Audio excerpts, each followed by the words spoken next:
got my laces tied. My trusty podcast by my side. If you wanna talk fun, it's the place to be. Yeah, it's the drop, D-R-O-P.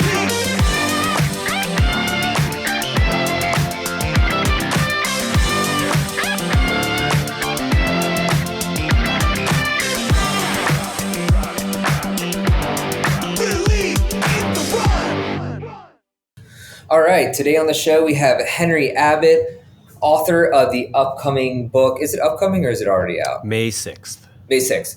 Ballistic. It's all about, I'll read the cover here, the new science of injury-free athletic performance. And Henry, you are a longtime journalist. You used to be with ESPN. Now you're the author of the True Hoops Substack. So your background is in basketball, or at least I would say that's your main area of expertise. Is that correct? Absolutely true. Yep. Guilty. Is that your favorite sport of all time? Is it basketball? Well, I grew up in Portland, Oregon, where it was the only pro sport we had. Oh yeah, right. And I got a Walkman. Clyde Drexler. Yeah, exactly. So nice. I got you remember the Sony Walkman, the yellow one?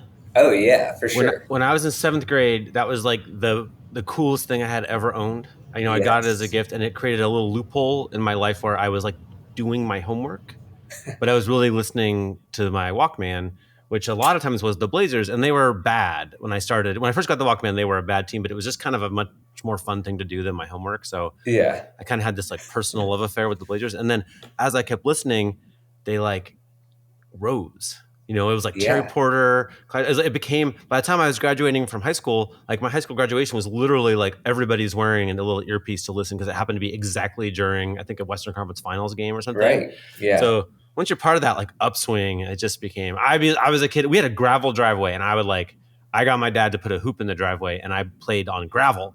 I was so excited, so I loved playing basketball, but in my I'm 50 now. That was a long time ago. Like I haven't played basketball in 15 years or whatever, but I'm a runner. Like I was on the cross country track teams. I've run a bunch of marathons. I've run halves, 10Ks, 5Ks, all that stuff. That's awesome. Through the years. So yeah, like personally, I'm probably more of a runner. I've done a lot of high rocks and CrossFit kind of stuff too.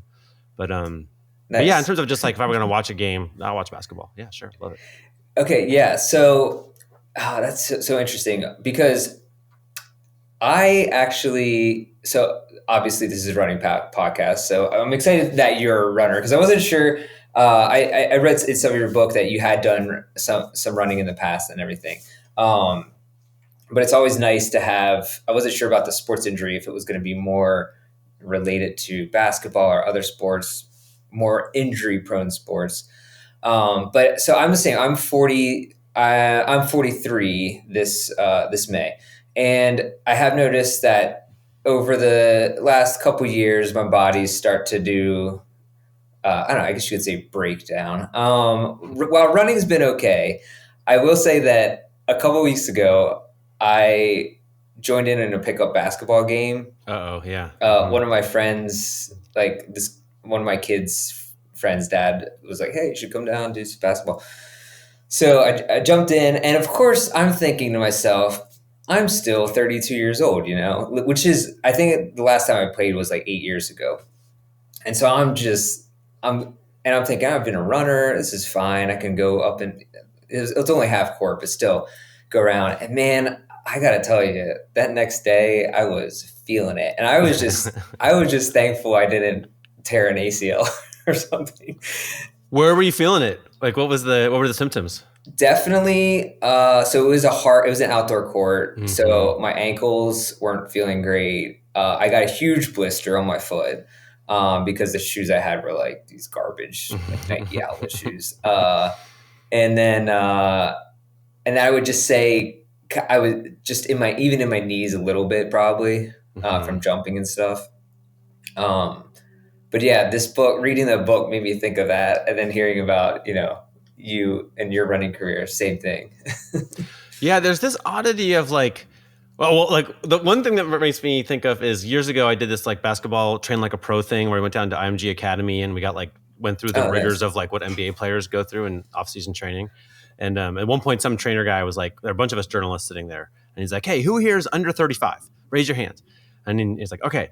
And he was over 35. And I think at that point I was like, I don't know, 37 or something. So I raised my hand and he's like, okay, you guys with your hands up now, like, do you play basketball to stay in shape? And we're like, yeah. He's like, no, you got to stay in shape to play basketball. like you younger guys, you play basketball to stay in shape. And I was like, oh, I get it. You got to do all your yoga and strength and whatever to like keep a 40-year-old body hooping. You know, that's just how it is. Seriously. Yeah. At that point, I'm like, is it even worth it to to put in all the work just for this little bit of fun? But anyway, so I'm excited to talk about this. So let me, I'm interested to hear how you came about writing this book. What gave you this idea to write it? Because you do have, like you said, like I said, your history, your journalistic background is in covering sports, more like the actual sports side of things as opposed to the injury side of things. So what started your journey into writing this book? I was aware. So the book that really profiles the life story of this Harvard doctor, Marcus Elliott, who runs this lab called P3 in Santa Barbara. And there's a location in Atlanta too. I was aware of him because a ton of NBA players go there. Okay. Starting more than 10 years ago. So I was a writer and then an editor, and like a lot of the writers who would work for me would tell me like, hey, I went to see this guy in Santa Barbara. It seems like they're doing cool stuff, blah, blah. So it was kind of like a little idea in my head. And then finally we met on the phone. There's a whole backstory of how we met. It's kind of funny. And I went there just to see what it was all about. And then you could see that what was happening there was super fucking cool. So the NBA, like right now, about half of the stars in the NBA are injured. Like this is pretty typical of this time of the year. Injuries are the story of the NBA. Right. Every single moment of every single season, at least one superstar is out, sometimes multiple. While the playoffs, we're watching like this profoundly degraded version of the best players in the world. And so injuries are the big story of the NBA. And here was the place where they were doing this like completely different approach.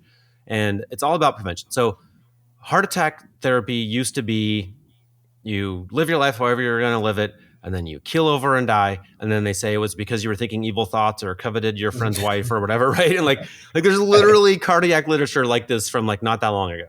Yeah. Then they came up with first, I guess it was the electrocardiogram and then the echocardiogram, where they could see the movement of the blood through the heart. And once you can see that, that's the little beep beep machine in the hospital scenes and movies, right? Once you can see that, a whole new branch of research appears, and suddenly we're like, oh, the heart attack follows 10 years of your blood flow slowing down through the arteries in your heart, which means there's 10 years you can intervene to diet, exercise, medicine so people don't have heart attacks. And that's what we did, right? Now it's like the most successful medical intervention ever. Americans live 10 years longer because we did this prevention of heart attacks rather than just waiting for the crisis, right? Yeah. So this doctor has his whole thing is he's 35 years into, we should do that for ACL tears and Achilles tears and all these sports injuries, right? We should find their signals upstream from the event and intervene before the crisis, right? And so he messed around with, physiology and biochemistry and, brain scans and what would be the signal what does an ACL look like, ACL tear before it happens, right? And eventually now, like for 10 years or so, they feel like they've found the data set that is potent, which is force plates on the floor and these infrared cameras in the ceiling and 22 points on your body. And they just assess, as you do a bunch of crazy movements in your assessment, I've been through this, they have 1 million data points roughly per person per assessment. And there are little secrets in there that are basically like, this guy's going to have a heart attack or this one isn't, right? Not really about heart attacks, but about, catastrophic knee injuries or whatever. So it's routine there. They're putting people through, you go through your assessment, and then they walk you over here and say, okay, this is your workout so that you don't have the knee injury or the ankle injury or the back injury that you were at risk for. Yeah. And I read in the book, so as part of this journey too, was you had your own injuries, right? that were really debilitating for yourself. So can you talk about what that was and a little bit about that journey? Yeah, it was such a bummer. It sounded like it. Oh my gosh. Yeah. Pain. Just pain, pain. I had a lumbar I call it Lumbarmageddon. um, I and like there was a it. part where I'm like, literally, this book is ultimately about joy of movement. And I was halfway through writing it, and my brother-in-law was over for Christmas, and he like peeks into our bedroom where I have made. And in my mind, I'm like, oh, I'm getting good at this. I'm figuring out how to manage my injury, and I have like a foam pad on the floor next to the dog bed.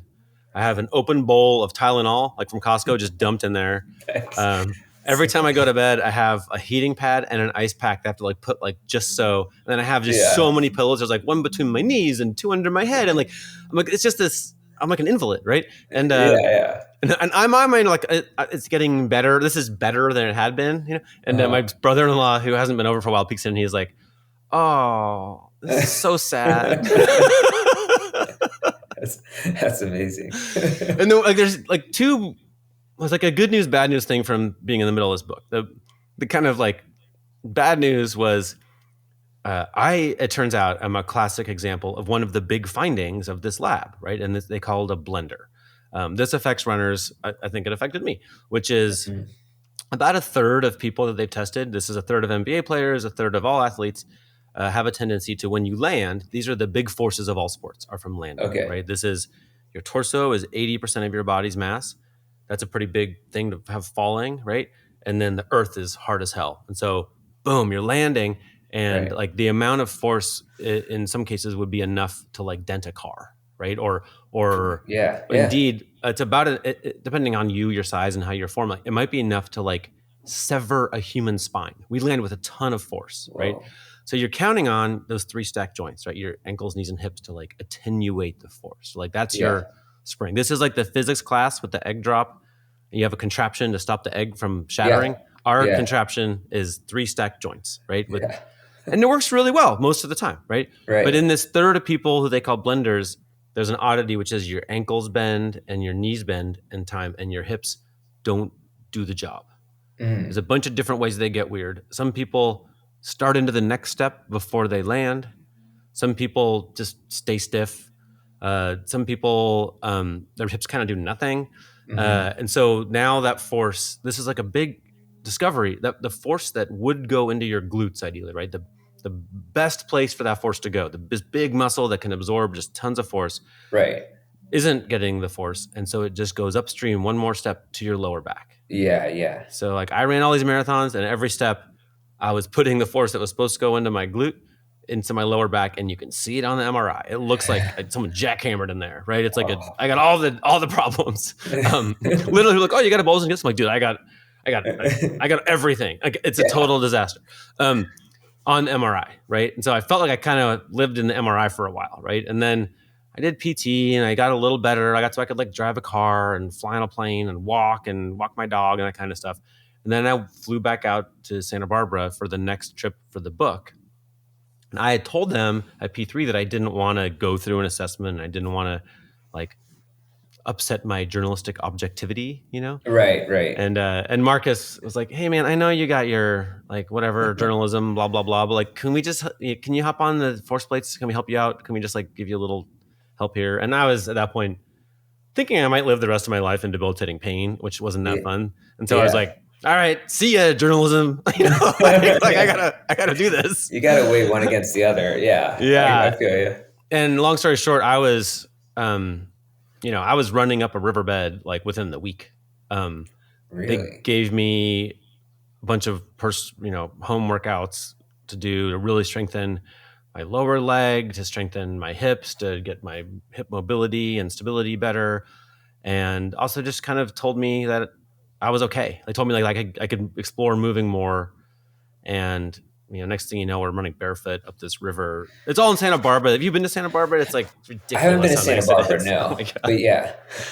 So this is super interesting to me because there's this idea that you had in your mind that you were essentially gonna have to live the rest of your life this way, and because the pain was that much in your back, or presumably mostly in your lower back, I think. And I think a lot of people deal with this problem. And you even talked about it in the book where Marcus, when he was, I think, swimming when he was younger, he had this injury or this pain where the doctor that he was working with said, just shift your arm a little bit to the right or something. And it went away. And it was just like this minor tweak. Mm-hmm. And even in my own life, I used to have a high hamstring tendinopathy, which is somewhat common in long distance run. I think it mostly only happens in long distance runners. And that was something when I first started working here, believe it or not, this was 2019, that plagued me for 2 years maybe, where I thought I was never going to sit again without having this horrible pain, because it would set in pretty much immediately wherever you sit. Like plane rides, car rides, movies were hell. And then I finally found the right physical therapist after like 5 tries. And she did dry needling for me. And that combined with certain exercises, within, I think, 3 weeks or a month, I was pretty much completely cured, and it hasn't come back since. Every once in a while, I may feel a tiny bit if I'm sitting for a long time, but I couldn't do speed workouts, couldn't race, couldn't do anything without having a ton of pain. And now and I just think to myself, how many people in the world are living with pain that in your mind does feel like it's, a 10 out of 10, or might be happening for the rest of your life, when there are these things that maybe we even haven't discovered yet, or that people like Marcus are working on, that if it isn't, we're so close. They don't realize, people with pain don't realize how close they are to finding that solution. And that's something I think about all the time.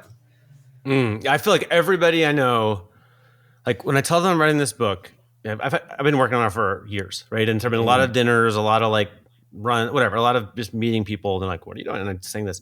I feel like 100% of people suspect there's a little answer out there, right? For you, it was I think you said 5th physical therapist, right? Right. Like, yeah. Like you kind of, these soft tissue things that we kind of like there's a masseuse or a kinesiologist, or there's like, we all kind of know there's like something that your doctor doesn't know about, right? That is just some kind of soft tissue expert is going to like help you through. Mm-hmm. And it's kind of movement based, and it's kind of stretching, and it's probably posture. And so this is the place that's trying to make that science. And I think the big theory is, these injuries are mostly caused by movement. Mm-hmm. There's a little something about how you land when you run that bothered your hamstring, right? There's a little something about how you sit. There's a little something that's just pissing this thing off, right? Yeah. And they can't see that on the X-ray. Like we treat it like it's a still thing. Like they're gonna be like, oh, bing, here it is. Now we're gonna like shave this. And it's not a problem of stillness. It's a problem of moving, right? And mostly our bodies are super well designed to move. Like they're amazing at it. But in modern life, we have a little bit of oddities of, being so sedentary. Uh-huh. So, I think we used to run all the time, and then we probably have a lot less of this. But now we're like kind of undertrained in those movements, and we go in with, maybe you have a pelvic tilt, or maybe you have one hip is super tight, or maybe one's unstable, etc. With these little things that are very common now. And they're going to pop up maybe it'll arrive in your hamstring, but the cause might be in your back or in your calf or all kinds of stuff. So I think they're trying to take this out of the world. I mean, I think they talk at P3 about what they call unicorns. Like if you find a soft tissue person local to you who solves problems, makes you feel better, like, hey, congratulations, you found a unicorn. I'm every wall searching for unicorns, right? But it'll be better when that's science, right? They're hoping that medical science all across the board will pivot in this direction, because it's just a better set of inputs. Is how does Robbie move is a more interesting way to look at this than what does Robbie look like lying still in the door tube. That's what I found super interesting, was that when you talked about that when we look at sports injuries, it's when people are lying still or a lot of times after the fact. And that's not how, like you said, you don't see the interconnectedness between things. You're just looking at that muscle or that state of, whether it's sedentary or not, that is just a picture in the moment of sitting still, but nothing about that is related to the actual injury. And even when I was thinking about my own injury, I went to one of the experts or whatever that I went to was they recommended me to go and get an MRI or an X-ray, Mm-hmm. and they then at that place they recommended me to an orthopedic surgeon, which was like, I was like, dude, I don't know if I want to get a hamstring surgery, and then that was when I went to found the dry needling person who solved the problem. But I was like, I can't imagine that. And the person that did the dry needling was a runner too. So she knew kind of how the body works. She's seen things before or had a better background for this injury. Whereas a lot of the other people were just, like you said, looking at it from this is torn, let's fix it type thing. And I just can't imagine that having surgery when it was just something that could have been taken care of in, a 2 or 3 week time frame. And it is interesting to me how it's almost like you're you talk about the P3 lab and Marcus's work, but that's still kind of one of the first, like, we're talking about the beginning of injury prevention studies, at least in regards to soft tissue. Mm-hmm. And that's, and I think a lot of times we think that medicine is super advanced, which it is in some cases, like you were talking about the heart disease and that prevention and life expectancy. But there's some, especially with sports injuries, I feel like we're still very much in the beginning stages. 100%. Yeah, my dad was a doctor, and he lived in England. We had locally here a woman named Eileen Vasquez, who was a kinesiologist who ran like gym classes that we would take. And she became a little bit of our go-to for, the kind of stuff you're talking about. She just she could see how you move pretty well. And we all felt good, right? So you had a little tweak your shoulder, wherever you go to Eileen, right? And, we paid $20 for the class. And at the end of class, you walk over and you're like, hey, I'm having this thing. And she'd be like, oh, here, let's do a little active release or whatever. I'm telling you, you would feel better. Yeah. My dad, a doctor, a medical doctor, would fly from England to pay $20 to go to Eileen's class because she knew about movement and soft tissue. Whoa, and that was such a specialized skill, and she'd be like, oh, you should probably do these box step-ups or whatever. Everything was different. She had all these different recommendations, but that's you got to have a unicorn in your life if you want to keep moving, right? Yeah. And so I think there's a lot of potential for improvement here. Actually, I don't know if it's confirmed yet, but I'm hoping to go speak to this convention of people who work in insurance. So this is probably where it matters, right? Yeah. All of these unicorns are not covered, but and I get it because a lot of people in that space are not as effective, right? You had to go to 5 PTs, right? Right. But there's got to be a way to start identifying who knows this stuff. And so that's where I think having some science behind it could really make a big difference. Is there any, like with people who are focusing on those types of things or that science, is there any consortium or group of doctors that kind of share their stuff together and do that? Do you know if that exists right now? Not from P3. So It's a great question. And there are a lot of people who are thinking about movement and injury prevention. P3 has this unique thing, which is most of the studies, the academic studies with motion capture data are either not of elite athletes. So a lot of that doesn't apply. Let me explain why for a second. So for instance, if you take a bunch of college undergrads who are often the volunteers, and if you have them like cut, right and left, then you're going to find that like if their shin angle gets to be some angle, then they're at elevated risk of injury. But if you have NFL players cut, they've trained for that and they can have their shin angle like crazy steep, and for them it's okay. So if you're going to test yourself as an athlete, you don't want to be tested against everybody's grandmas, right? Because you want to give yourself permission to really move. You train for that. And so P3 is completely unique in having this multi-thousand professional athlete database that's built up over years. So for them, if like James Harden goes in there, they compare how he moves to other NBA shooting guards. Which is complete. Whereas he went to any other lab, any other place, they're going to compare him to everyone they've ever tested. Yeah. And so it's a big difference for athletes. And so it's funny. They're almost, I think I've talked to a lot of academics for this book, and they think, oh, well, P3 is this private business. They're in it to like sell you something. But I'm like, they don't have anything to sell you. They literally don't have a product. Like they They have professional athletes go to P3 only. You have to be like a real elite athlete. Right. They have another business called The Lab, which really treated me where like if you're local to Santa Barbara, you can join kind of like a gym and they'll treat you the same way there. That's all. They don't have a book. They don't have a CD. They don't have like, they've got nothing to sell you. This is like, it's not corrupted by this sales thing, right? They're just trying to make people better. So they have this big data set. There are some practical takeaways, I think, like for you and for me that are, so, by and large, the recommendation is just like any medical recommendation, you need to get your own particular assessment, right? And your own, like, we don't have prescriptions that are for everybody. Right. But there's some, Marcus is obsessed with elite athletes and how they move. And he will tell you, I annoyed him with how many times I was like, well, what about for us? What about for the rest of us? Right. What about me? What about these legs? Right. And over my multiple conversations and wearing him down and all these almost the whole book, the interviews were like hikes and runs and bikes, and I like put these AirPods in his ears and my phone in his pocket. And we would just go do huge 5-hour adventures, climbing mountains and stuff. And I'm just grilling him with all these questions. And, eventually we got to a couple of things that I think could be useful for you and me and everyone listening to this right now. So number one is every single pair of hips they've ever assessed is either needs help with more stability or more mobility. You can find out which one you're in.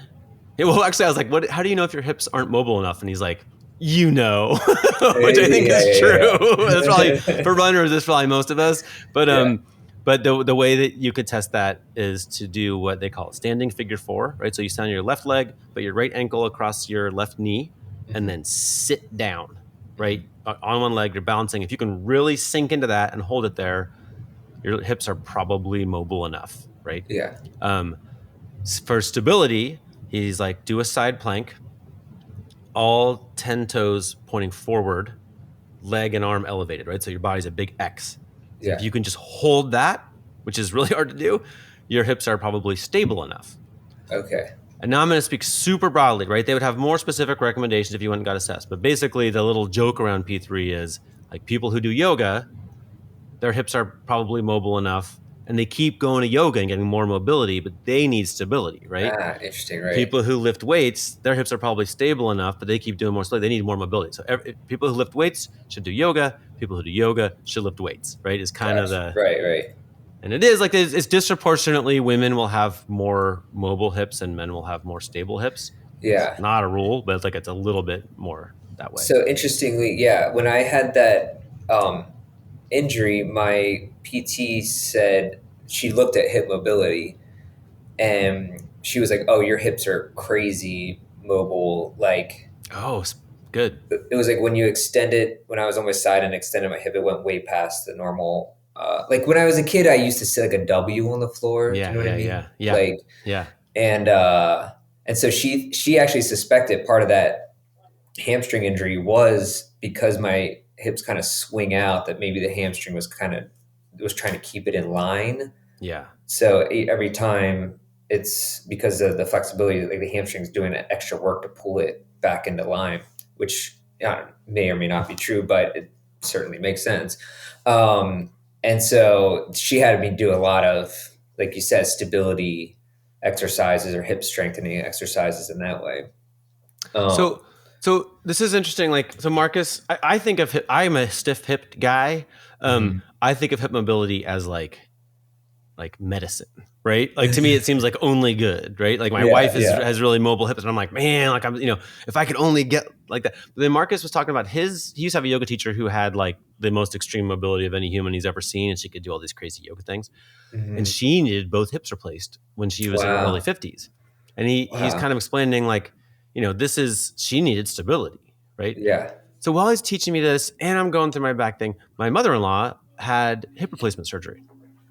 And we really cutely synced it up. So we did our physical therapy together. I would go for my back and she would go for her hip recovery. Nice. And we'd like be at 2 tables side by side, right? We drive over together and then we go to Starbucks after. But that's great. But I was looking at what she was doing in her hip recovery, right? So, you know the drill. You've done these. These are the clamshells and side plank, a bunch of stuff, right?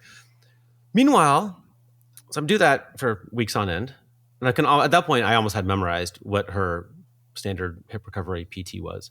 Then I fly to Santa Barbara, and in the lab there, they have this time of year, actually right now, they have all of these players who are preparing for the NBA draft. Okay. And at that exact time, it was like Chet Holmgren, Jalen Williams, all these players who are really big NBA stars now were all training then at P3. They're doing the same exercises that my Wow. mother-in-law was doing. Like the same stuff. And they're doing more vigorous versions and with weights Right. and all this stuff. So then I was like, wait, I go over to the head biomechanic, this guy, he's a great guy, Eric. And I was like, Eric, wait, like they're doing this so they can shuffle sideways faster and stop point guards from getting to the rim, or so they can have more stable hips so they don't get injured. I was like, but is this the same work that would keep them from one day needing hip replacement surgery? And he's like, look, he's like, we haven't researched that. He's like, but I think so. Right. Yeah. Yeah. So to me, I'm like, man, so she's doing all this work after the surgery. Right. What if she did it at your age, which Yeah. you did, right? Like, can we just not? It's like it's about 1 million hip replacements a year is about where we are. Like, they literally are cutting out 1 million human hips and throwing them in the garbage, right? I'm like, maybe we could keep some of those. You know, maybe some of those are good. Right. Yeah. But then the insurance companies won't get their money. No, I'm just kidding. Yeah. You're not speaking at my conference, buddy. Yeah. Leave me out of that. So when they are talking about the NBA players, or elite athletes especially, how much more are their bodies like, because they've been training since they were kids, they have these, like you said, bodies that are totally different from a normal athlete. So did they find at the lab that their force is more, that they're like, that are they outliers in all senses of the word? Because I remember, I think you said in the book Zion Williamson had a landing force of like 9 times his body weight or something like that. It might not have been him, it might have been someone else, but it was, I think you said it's pretty high.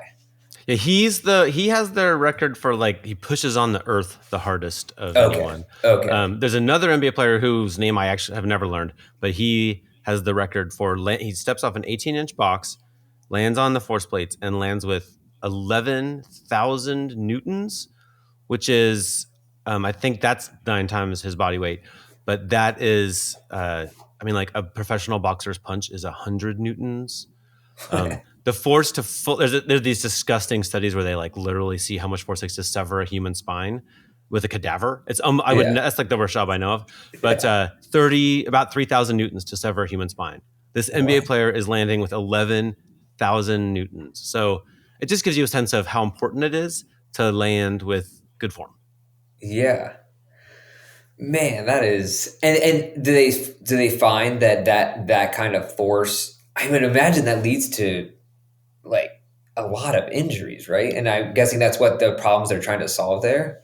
So there's kind of, there are a lot of professionals in the field who make it their mission to just bring the force down, and there is an argument for that. But mostly they're like, we're preparing you for battle. Yeah. You need to cope with big forces. So, I mean, if you get your form better, so the biggest forces they measure all come from that when that box, the stepping off the box and landing, like if you land on your toes, then the next thing that happens is your heel slams down and it makes a noise like a sack of bricks hitting the ground. That is your heel bone, which, feeds straight up your tibia to your knee, right? It's a bony way to pass the force up your body, right? Which means your torso's coming down with all of this force of free fall, and then boom, you're using a bony process to put these massive forces down. So, big forces are inevitable in NBA basketball and in Olympic running and in, triple jumping and all this stuff. But at the same time, if you just get your form better, it will come down. Now, let me explain. This is probably the most runner-specific thing in the book is a lot of people teach plyometrics to land toes down. Right. Marcus, before he ever had all the force plates and stuff, thought, no, I think it needs to be toes up. So your ball of your foot hits first. They coach toes up because not that they actually expect you to land with your toes up, but if you think about that, you're much more on the ball of your foot. Mm-hmm. Then what happens is your ankle is activated. Those muscles are engaged. Your big force comes down, and with your ball of your foot hitting first and your ankle engaged, it immediately feeds the force into your Achilles, which is this like massive, strong rubber band. Right. And once the force goes into your Achilles, then it tends to pass not into your knee, like if you land on the bone, but into the next big muscle up, which is your quad, and then into your glute, right? We're getting this big muscle, soft tissue, big rubber band thing. And this is like a big key is the best athletes use the force of landing to propel into the next step. Right. The variance is massive. Like some people need to generate 60% of their force from the last step to go into the next one. Some people only 10% because they're carrying so much over these like freebies of the springs, right? So this process I'm describing is pretty much how it's another one of the recommendations that applies to everyone, which is land toes up. You can dramatically improve your running form, your time, and reduce your injury risk all at the same time. But it's not as simple as just thinking about how you run today. You need to strengthen the legs of the the muscles of the lower leg so that you don't, if you just start running, like I just said, if you just run out and start doing that, you're going to have sore calves. Yeah. Yeah. Or maybe an injury or something. But they had me do a whole bunch of, raising and lowering slowly on one toe. Are you hearing your bell ringing? That's my dog wanting to go outside. Just barely. That's okay. No, it's good. It sounds like a wind chime. It was kind of relaxing. I like it. It's a pit bull. But yeah. So they would put you through like 6 weeks of strengthening the one of the magical muscles is the Solius, which is like a big important part of the lower leg. But once you get these muscles together, then you can start. It's pretty cool, man. You can feel this. I would run barefoot just to feel it better. You can feel like my ball of my foot hits the ground and I feel it in my glute. Right. Bing, bing, bing, bing. You kind of bounce along. It's great. It's a great feeling. I love that. So is this something that you did implement this then in your own running? Mm-hmm. Okay. Wow. And did that totally change for you? Did it feel like it changed everything? Yeah, I do wish I had known about this when I was like 15. Like I feel like I probably could have been a lot faster. I felt it was like, it took me a while. It took, I don't know, 6 weeks of kind of messing with it.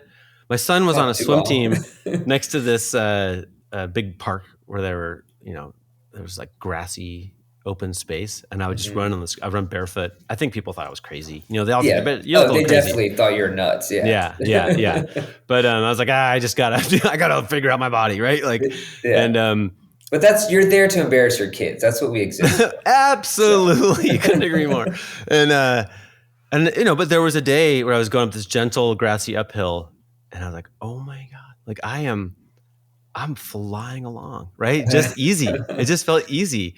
The whole sense of like what effort running requires kind of changed, and I'm not perfect at it. My sort of natural running form is injurious to me, right? So I have to I got to do my homework, right? I still do all my homework, but yeah, I do think there is a big opportunity for athletes to go through a process to just get better at how your foot strikes the ground. Do you run in zero drop or barefoot shoes? Is that what your preference is now?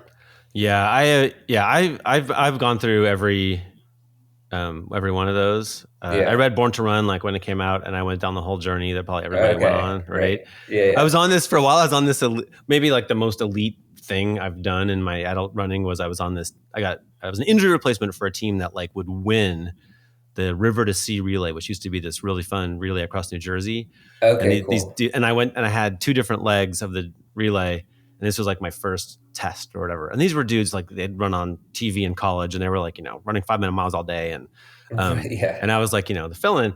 And my first leg was on this soft path, and so I ran it in Vibram 5 fingers. And and the whole I learned later that when I got out of the van, they were like, "What the fuck are we doing with this guy?" But no, I really, yeah, no. I mean, I didn't. I wore them for a while, but I have Vivo Barefoots right now. I have Ultras. I have Freet. Oh, I never heard of that one. Freet's an English one. Okay. I've run a lot in. There's another English brand that I really like, and Innovate. Innovate, yeah. I've worn a lot. My favorite shoes ever were Innovates, and they discontinued my model. Oh, really? Which one was that? Trail Rock 245 was my oh, favorite. yeah. Right. Yeah, I love that. I just felt right at home. I was like, oh, I'm surprised they discontinued that. Do they still have minimal shoes, but just not that one? Yeah, they have a bunch. But that Trail Rock, and I think there's still like one called Trail Rock, but it's just different now. It just doesn't. Okay. Yeah. Okay. Yeah, I kept them. I garden in them. They're all worn out, but I still wear them for like old time's sake. Have you tried Zero shoes at all? Like, oh no, but I tell you, at the PT place, they all wear them. All the physical therapists are wearing those. Yeah. Did you wear them? I don't. I have a pair. It was a little too big for me. That they sent in for review a couple months ago. I'm not a minimal guy, but I was like, I'm interested. They're pretty popular right now, so we do have some reviewers that are doing Barefoot minimal reviews. So they sent I think it was the Zero Scrambler. It's like a trail shoe. Mm-hmm. So that's why I was wondering if you would try that, because it's a trail version that's like obviously minimal.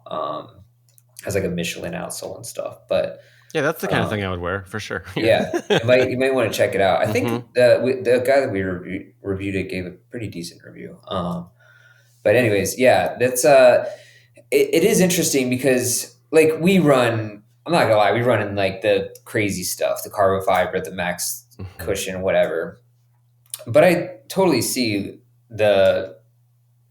especially for someone who is injury prone or has susceptible to certain kinds of injuries, how minimal or barefoot can be beneficial. Like, I totally get it. I haven't had any injuries in a couple years since, so I've just felt pretty good, and I don't have problems running in different stack heights, different shoes or whatever. I mean, if I drop down to a Zero, like an Ultra or something, I do feel it for sure in the calves. If I just switch over from, something like a 8mm shoe over to that. But yeah, I feel like I've been, the other thing is that, and I want to talk about this, is that I've started doing strength training. Thomas has too. So we go to the gym twice a week, and that I feel like that's made a huge difference. I'm perpetually prone to rolling my ankles. Like, usually every 3 months I'll roll one badly and I'm like out for a few days or a week. It's kind of a running joke around here. Anyone who listens to the podcast knows. But I feel like that's made a huge difference. Like, it's been 4 months now and I haven't like had that happen. And I do think that as runners and athletes in general, we overlook those. We love to run because it just feels good, but we overlook the strengthening part. Yeah, no, this particular thing, I had this in college. I had some dumb doctor was basically just like, oh, you shouldn't play sports anymore because you have like flexible joints and you're gonna break your ankles or whatever. Like, just sit the rest of your life. Yeah. What doctor advises that? But right. Fourth leading cause of death, by the way. Immobility is the fourth leading cause of a global death. It's like, no, you can't tell people this right. the rest of your life.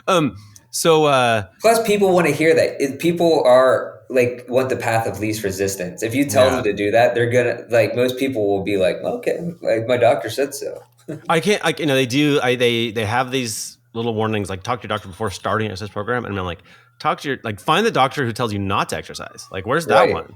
Right. Maybe there's some people who have some issue, right? But like by and large, like we're not supposed to be out there, right? We're supposed to be. I don't think you should talk to your doctor before you start an exercise program. Personally, I think you're supposed to move. Like, the FDA says you should move, right? Start walking at least. Yeah. So, but these muscles of the lower leg are just pop up everywhere, right? Like they talk about it at my physical therapist, at P3, in your personal experience. Like I just think that once I started lifting weights regularly, like I haven't rolled my ankle in decades. Wow. I used to do it all the time. Really? Right? Like just strengthen these, there are muscles that hold your ankle in line. Yeah. And you can just strengthen them. And I'm not a doctor, but I have found that, I think if you go to like a CrossFit gym and ask people if they roll their ankles, just because they do all these squats and squat cleans, whatever, all this stuff, like I think they're going to find they just almost never do. Yeah. I mean, I'm with you. Like, there's definitely, I mean, it just makes sense. If you're strengthening the muscles in the chain that you were talking about, like, it's just naturally going to support each other Yeah. in a more healthy way. And the soleus is this cool thing too, which it pumps. So if you look at your calf from behind, there's kind of two bulbous muscles that we think of as calf muscles. That's the gastroc. Underneath it and like wider is this thing called the soleus, which people don't work out as much. It's a little different, a little harder to get to, but it seems like it plays a big role in what I was talking about, how you want your foot to land, so you're springing into the next step. Right. You're going to want a strong soleus for that. It does a bunch of other stuff too, but one of the things it does, which I thought was super interesting, is it pumps blood back up to the heart. Oh, wow. So if that muscle is strong and working, if that's the one that you're using in running, you're actually getting better blood circulation in your foot, right? Right. Which I theorize, in the NBA, it's a big issue because these very tall men are very prone to foot injuries. But I think one theory that I've heard from a lot of doctors is that their feet are very far from their heart. And so their feet just have like crappier circulation. Yeah. And circulation is important for a lot of things. And so I think I'm way outside of my area of expertise here, but it seems to me it makes sense that you could strengthen your soleus and actually have a little bit better like foot health generally just from having circulation. I love that. See, this is what I'm talking about. I feel like there's so many of these things where it could be like, it's got to be exciting in some ways if you're working in this field to be thinking about these potential, like, we think about athletic performance as like, this is the peak athletic performance right now. We're like, maybe someone will break the 2-hour marathon. Maybe someone will, do this thing or that. But there's probably so much that's still untapped potential just that we don't know about yet. There's 600 muscles in the body and they work in like symphonic ways, right? And we're just starting to learn. So that's what, and reading your book, I was thinking about that. So you have the P3 lab and he's working on this and he has all the sensors and all the cameras and everything. But how do you analyze that data when you have so many really infinite possibilities between the connections in the muscles? When you're talking about 600 muscles times 600 interactions, or exponential ways in which they work, how can you analyze that data to come to even a conclusion? Oh, this is such a good question. Okay. Oh man, like my buddy Eric, I mentioned earlier, that falls to him, right? And when he first got the job 10 years ago, he literally had like a spreadsheet of these are all of the movement characteristics, and then over here are all the injuries, and you got to like find. It's like a matching game, right? Like what are the movement characteristics of the people who have these injuries? And he had to do it manually, and he's a very, very hardworking guy. He would work around the clock. And that blenders thing I told you about, where you land and your hips don't move, he had to do that kind of manually. He had to like find it. And then one day he was like, ding, these people who have this back pain aren't using their hips when they land. He did so many tests.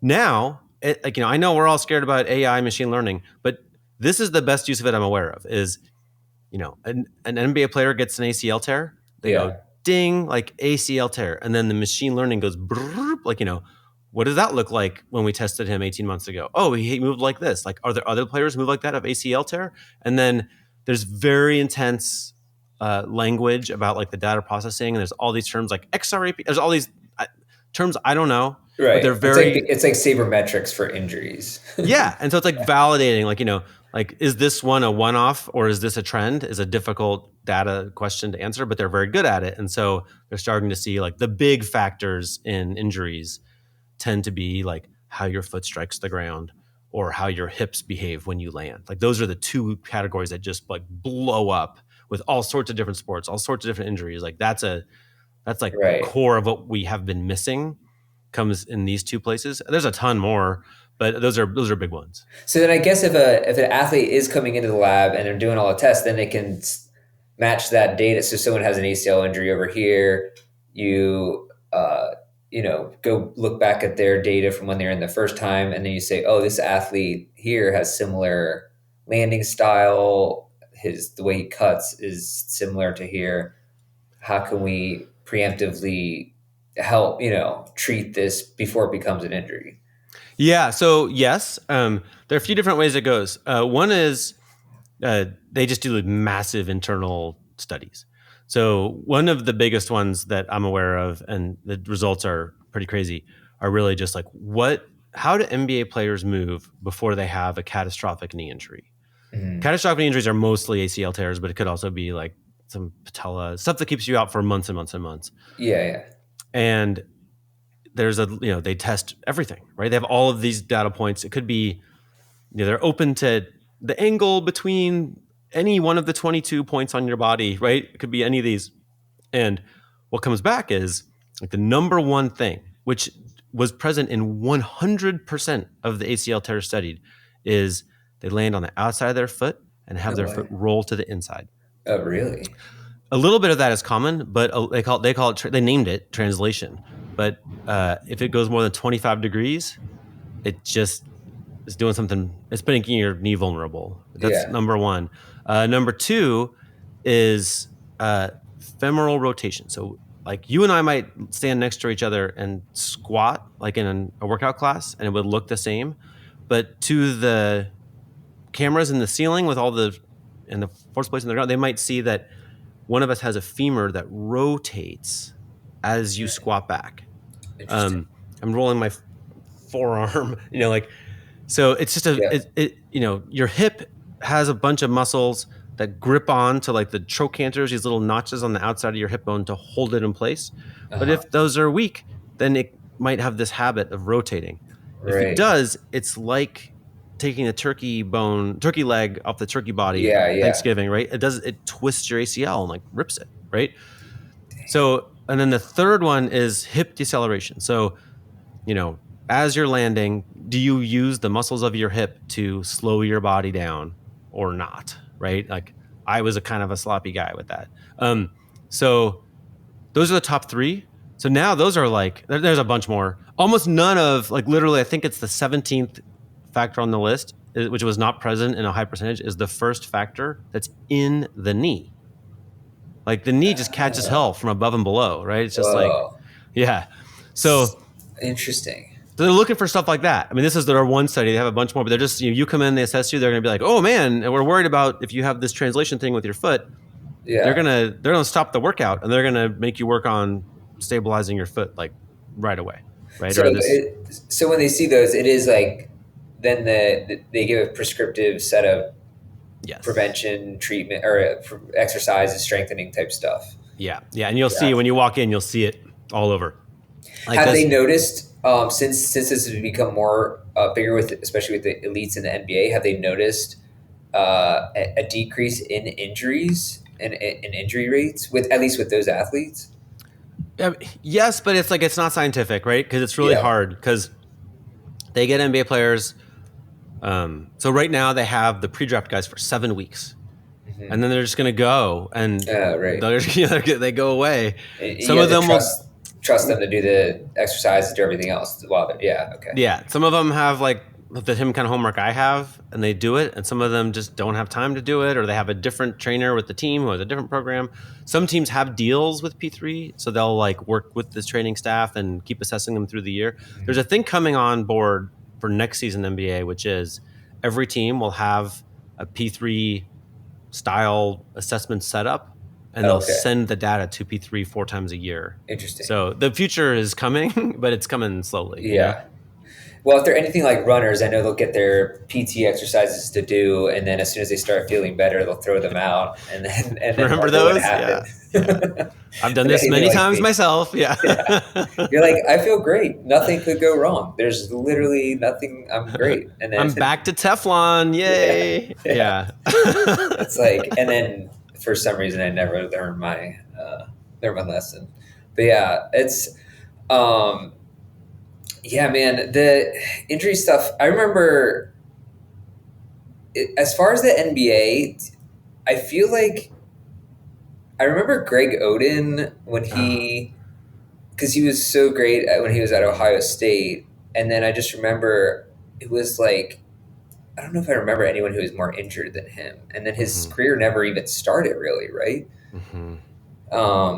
And that was just seemed so tragic to me because you have these athletes who have such promise and they're young. They're like 19 or 20 years old. And of course, I'm not sure everything that goes into it, but just seeing that potential, lost or whatever because of injuries that keep happening again and again. I'm hoping that something like this can help prevent those types of things. Yeah, there's a little part in the book which is just chilling where I was at this dinner at a conference and there were a bunch of NBA bigwigs and I said something about we don't want to break Derrick Rose, and this guy I don't know who he was, but he was like a well-connected NBA bigwig. He totally reminded me of the Kieran Culkin character in In Succession. He was totally like that, and he was just like, "What do I care if I break Derrick Rose? I'll get another one." And in fact, the Bulls did break Derrick Rose, and they did get another one named Zach LaVine, who also tore his ACL. Right? Oh my gosh, that's like such an awful. It's evil. Yeah, it's evil. It really is. I think this is the great crisis of sports: is that there's always more athletes, right? Like the NBA does not like Greg Oden didn't make it. But they didn't run out of centers. There's a bazillion, literally a billion people play basketball, and the 400 have these jobs. So like, if someone doesn't make it, it's like this next man up thing is kind of just whatever. It's just And so I think that we haven't had a ton of pressure to really take care of these bodies. But you and I have had injuries, and we know that like we don't get like Derrick Rose doesn't get a swap out for another Derrick Rose. He's keeping this Derrick Rose for the long haul, right? And so I think, on a human level, it's just much better to figure out how to solve every problem, right? And with Greg Oden, I know Greg Oden. Like I interviewed him a bunch in real time, and like, just a great guy. I mean, amazing, wonderful man. And now he's like a great dad. Like, but there was a period there where nobody knew anything useful to tell him, right? They could look at a scan, and they'd say, "Oh, like this part of you isn't strong enough. This part of you, this ligaments, whatever. We need to do microfracture surgery." And they just throw the choices are basically surgery or an injection or nothing, or just stop playing. Right? These are the same options. They were sending you to a surgeon, right? By then, there's no way that person's going to tell you to deploy your glutes a little more when you land. That's just not what they do, right? They don't know movement. And so, to me, man, the Greg Oden of like 2027, I feel like right this way, let's figure out what actually was causing these problems and let's address it before the crisis. Yeah. Real quick, can I ask you about, I don't know if this is totally related, but it's in some way, youth sports and injuries. Do you feel like that has anything to do with the high rate of injuries? Especially, I'm a big baseball fan. Seeing pretty much every young pitcher now get Tommy John surgery. Do you feel like that? I reference David Epstein's Range book all the time, which I did see that he gave you a quote on the back of your book too. Do you feel like the specialization, especially in youth sports, is leading to more injuries, and not just injuries, but like catastrophic injuries because of that hyper focus on just using certain muscles and not, when we grew up where you played 4 sports a year or outside with your friends riding bikes or climbing trees or whatever else. Do you feel like we're continuing to see kind of the effects of the youth sports movement? No, there's no question. Yeah. There's no question, right? And the way sports go now, it's always with like a car ride, and there's just so much, and then you're super supervised and prescribed, and it just feels like your movement vocabulary is pretty limited, right? Yeah. And so the part of our brain that manages our movement is like paired with the part that manages language. And so like fluency is the thing, right? Like you want to move. I mean, I was lucky. I grew up in like remote Oregon and horsed around. Like I was just outside, right. From riding horses to climbing trees to, I mean, we did so many dangerous things with bicycles. Like we were like insane. Or just like, you think you can make it across that like little ditch, and it's like, the hard answer was no. You know what I mean? Just like wrecking and stuff. But I think we got a pretty good movement vocabulary out of the deal, right? I had almost every summer day of my young childhood, we were just exploring unsupervised.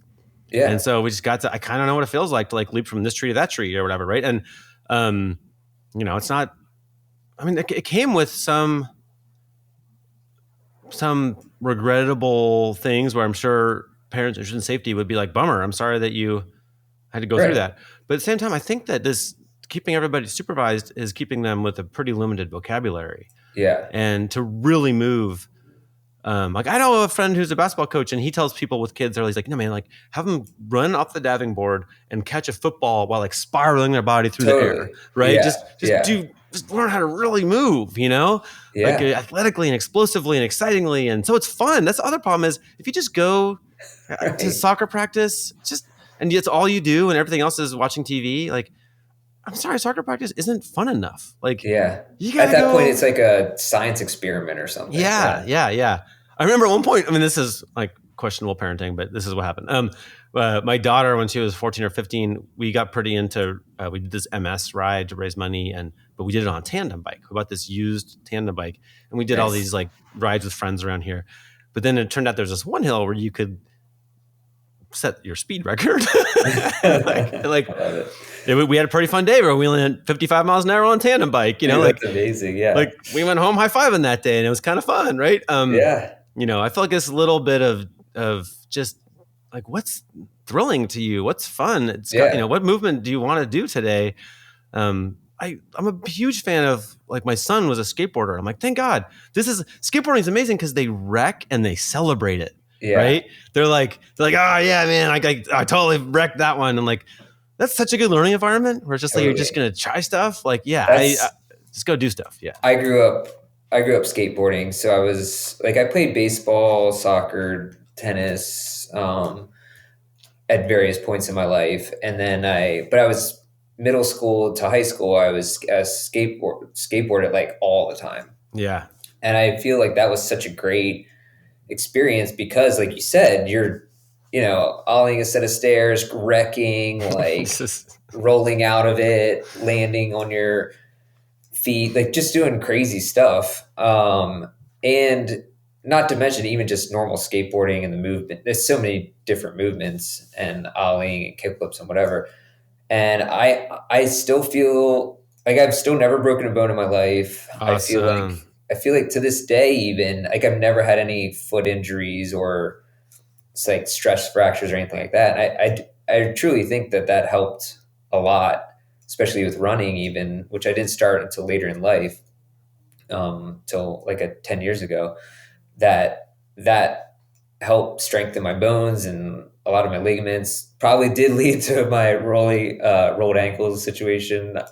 Rolled my ankles a lot doing it, but overall, I felt like I feel like skateboarding is such a good sport. Well, it's so a surprising amount of P3's conclusions come down to neurological function, right? Mm-hmm. You're not going to manage how you run consciously. You need to just like trust the computer that is your brilliant brain to just like fire properly. Mm-hmm. So there's an incredible video of this guy named Sanford Spivey just jumping over a row of boxes, and the way he jumps is like a flea. It's just beautiful. He's like he's a venture capitalist now. He was a BU soccer player at the time, but they showed it on the phone to a bunch of NBA players. NBA players are like, oh, like they're freaking out because it's like just beautiful how he jumps, right? Uh-huh. The video is called neurological training, because what's happening is like when you're jumping off a flight of stairs on your skateboard, there's that moment where you're airborne, you first take the air, and the ground is rushing at you. And I'm telling you, your brain is like, you know, for me, I was skiing doing that. Like, but like, you're so goddamn alive right then. And your brain is just calculating like abnormally fast, right? Yeah. Because you have to manage so much. There's a little wind, you're a little leaning left, whatever, you know, and that neurological timing that's like a masterclass in what we should all be doing as we land while running. Yeah. Right. You want this kind of like, woo, like, you know, like this is why the book's called Ballistic. That means going airborne, right? Because once you're ballistic, you really test your brain to manage all these muscles when you land. Yeah. it's these big force moments with these is when you're most likely to injure, but it's also the solution is getting your brain good at that. Yeah. So it's like, now we're using the 3 stack joints in a good way to land with balance, etc. Once you have that skill, Yeah. have at it, man. You can run around and have a lot of fun in life. That's awesome. Yeah. In running, it's interesting. I feel like the closest I've come to feeling that type of thing is in trail running. Downhill. Especially if you're bombing a downhill and trail running, because your brain's going a mile a minute trying to figure out like, where do I land? What path do I take? I don't know.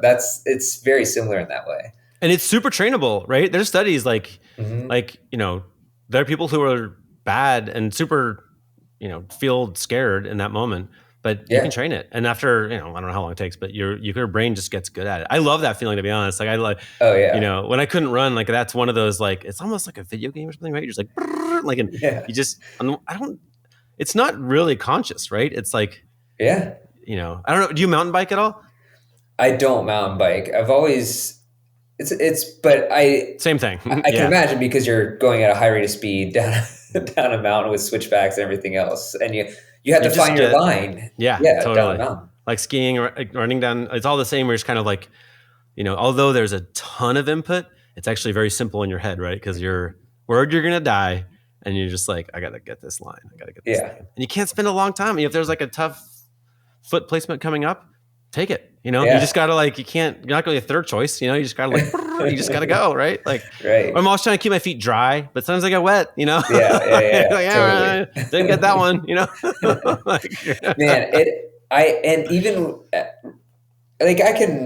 I'm decently good on downhills, like on trails. But then I'll run places or in Colorado or other places, and I'll look at the record that someone's ridiculous, like Courtney Dauwalter or Jim Walmsley has set. And I'm like, it for real blows my mind when I'm thinking about someone taking some of those descents at like a 6 minute per mile pace or faster, 5:30. I'm like, I can't imagine how fast their neurons are firing. When I was on the high school ski team, there was a day where we had a really, really dangerous course. The top part was very, very steep and icy. And it just kind of, I don't know, I was like, let's say I was going to be the 40th skier that day.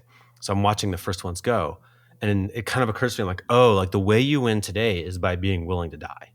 Whoa. Right? Like it just felt like that to me. I was like, if you just use normal self-preservation, sure, you are not going to beat these first few, because they're just like, we'll see if I can make that corner. We'll see if it feels like that to me sometimes. Like these elite athletes are like, they have better technique. Yeah. But also there's a part of them that's just like, fuck it. I might not make it, that's pretty cool. Yeah. I do like that. But that's awesome, because a lot of those skills translate later on into life. Like when you have to make decisions, whether it's whether it's driving, career, anything really. A lot of those things are, I love that. That's awesome. Yeah. You just got to deal. That's the thing, like trail running and running in general is like, oh, it's starting to rain. Oh, it got super windy. Oh, I don't have the right gear or whatever it is. Okay. We're just, nevertheless, you go. Figure it out. It is. Same thing goes for the tough trail and the tough downhill or whatever, right? It's like, we're just going to keep solving problems, right? We're just going to keep trying to figure it out. Yeah. Keep going. Maybe last question. I know you have to go here soon. I was thinking about, you were talking about the governor in your brain that puts a limit on, you get that initial limit of what you can do. And you were talking about the Tim Noakes book. And then you were talking, I think there's a couple other ones. I think of the Alex Hutchinson book, Door. And how do you find the difference between I'm really hurt, like this is an injury, or this is something that my brain's telling me to stop, but really there's a lot more left? There's a lot of that. I ended up talking to this pain specialist, and she was like, look, if you have an acute injury, her name is Rachel Zoffness. She's a Stanford lecturer. She's unbelievable. Okay. If you have an acute injury, then retreating which is you have the impulse to like retreat and rest, and like it will get better. That's right. So if you have a chronic injury, you will never get better by retreating and resting, and you have to move your brain will. It's like pain is your brain's opinion that you're in trouble, but it can be wrong. And with chronic injuries, it tends to get it wrong, right? So when I don't know, like when I was really in the worst state, I think it probably would have hurt me a lot if I had just pushed it to move. Mm-hmm. But once I started getting better, I needed the full P3 assessment and all those experts to put their hands on my shoulder and say, "You're okay, buddy. Like you can go." Yeah. And then the actual act of moving, as the doctors often explain it to me, is how I tell my brain to pipe down, to not send all those pain signals, right? Like running up the stream barefoot was a message to my brain that like I can run up the stream barefoot, and next time I don't need to get a bunch of alarm bells from that, right? So, Right. So I think that there's, you need to know if you have an acute or a chronic injury, and you need to know if movement's going to hurt you. But I think we should also be aware. My daughter is going through plantar fasciitis right now, and she's doing PT. But I was like, there's going to come a time where you have to kind of tell your body that it's okay, right? There's going to come a time where you're like, you're moving despite some pain will be the way that you tell your brain to chill. I thought that was interesting when I had that injury. In my mind, I'm thinking, oh, I should just rest, like sit, which was really the worst thing you could do for it. And then when I started doing the physical therapy, she was like, yeah, you can still, like, you can run. I was like, are you sure about that? I know. Like, I've been there. And it's like, but it gets the blood flowing to where it needs to go, and then it starts the healing process and everything. And then in concert with strengthening the other muscles. And it's kind of interesting but I do think I love those endurance, like the stories of endurance and how much more is left in the tank when you think it's depleted. Have you run any ultras before, or have you just done marathons? Just Not marathons. Just done marathons, you know what I mean? No, just is the right word. This ultra thing is a whole other. No, I think I probably have the mentality where I would like that, but my back, I feel I just like I don't know. I can't do that. I get it. I do feel now though. Okay, Marcus had this thing that I think is kind of cool for runners to think about, where he's like, he was an elite athlete. He did triathlons against Lance Armstrong, and he was a 3-sport athlete in college. Mm-hmm. But so all of his friends are pounding out 5Ks or ultra, whatever they're doing. He's like, but everyone who's 50 or 60 and does a sport with a clock, they're just kind of bummed, right? Because like it's great to do a 22-minute 5K when you're 60, but you used to do it in 17:20.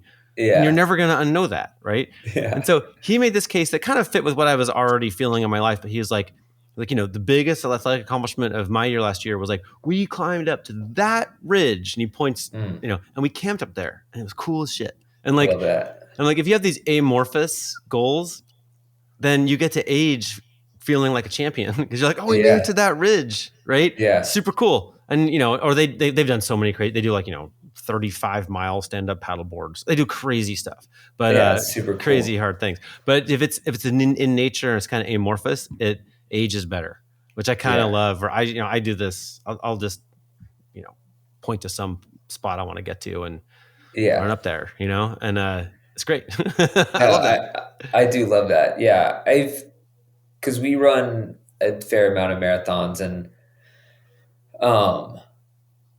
I did, and I signed up for a 50-mile race this fall, which I've done one before, but I've always wanted to do a JFK 50-miler because it's the oldest ultra marathon. It's kind of like iconic. It's close to here. And although I don't know if I have a real goal for it, it's kind of just to do it. But I do love that I'm with you in that, despite the fact that I still do run PRs, which is the benefit of starting later in life, is that you can still progressively get better. I love there's the adventure, or it's more interesting to me to do like what you said, which is see that mountain, see this, I don't know, challenge over here, do that. Then running kind of taking a minute off a marathon isn't as interesting to me as like these bigger challenges, especially as I get older, I would say. And I like to be like I'm pretty good at having miles pass without, with like runner's high or whatever, but not if I'm worried about the clock. Yeah. Right. And so like, I'm trying to make it fun, right? I'm trying to be a good buddy for whoever I'm running with. I'm trying to like, but I've noticed like I get a little OCD if the clock is a big factor, right? I'm not fun to run with probably on like track workout day. I'm a little like, oh, I got to get 72 or whatever. Right? Like I'm like, kind of like that's antisocial, right? And like, I'd rather be social, right? And so I did one marathon. I ran my first marathon in 3:09, and then I trained my buddy. I paced her for Boston, and then I trained to pace her, and so I was like, I wonder if I could run a fast. So I ran one marathon where I wasn't just trying to show up in shape and feel good and finish ready to run another one. Instead, I was like, no, I want to break 3. And so I did it, but it was like the least fun I've ever had running. You know what I mean? It was like so grimy. It was so just like, there was a part with like, I don't know, 4 miles left. I locked eyes with a friend of mine who lives in this little town, and she actually is a JFK. She's running your JFK race. But nice. The 3-hour pacer was like 100, 150 yards ahead of me. And I was dealing with a lot of stuff. and I saw me through her eyes where I'm like, oh my God, this is a failure about to happen here, right? This dude's like just going to miss 3 hours. And so I was like, just like, and at one point as I was looking for water to take a salt tablet because I was having my hamstring, but there was like no water. And so I washed down the salt with goo. Oh no, that's horrible. Everything's like, it felt like I was like had vomited, just like and I'm just like running but I 2:59, man. I did it, but that was not fun.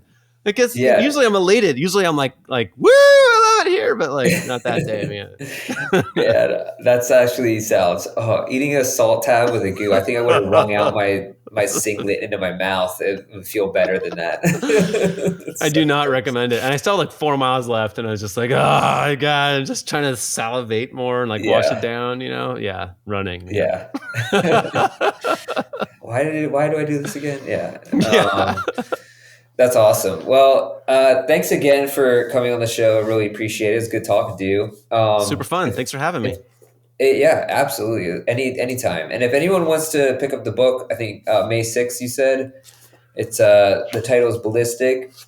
Oh, and you'd have an Alex Hutchinson quote on the back here too. Nice. I love Alex. Yeah, we have talked about doing an event together in New York soon, so hopefully we'll get to do that.